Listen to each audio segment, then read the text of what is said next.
Hey guys, welcome back. So in this video, I'm going to show you how to fix ChatGPT declining your card.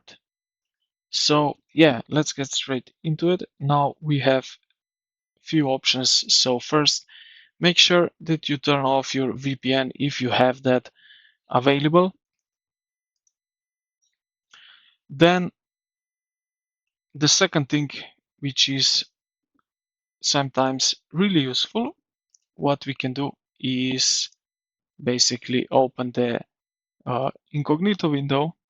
So let's do that. So now that we are in incognito mode, we need to log in here through Google like that. Now we just need to wait a few moments. Okay, so now we are in. And what we need to do is just go here to upgrade to the plan,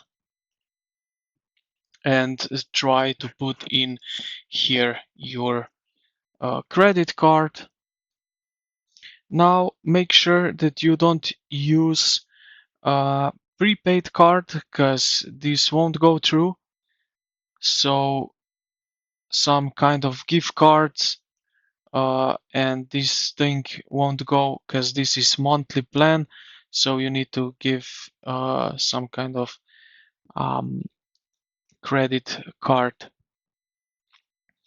And yeah, this is basically it. I think if this would need to go through, so in incognito mode, this thing needs to go through. So yeah, try that way. And yeah, if you don't, comment down below in the comments, and then we will search for success in other places. So yeah, thank you for watching, and I will see you in the next one.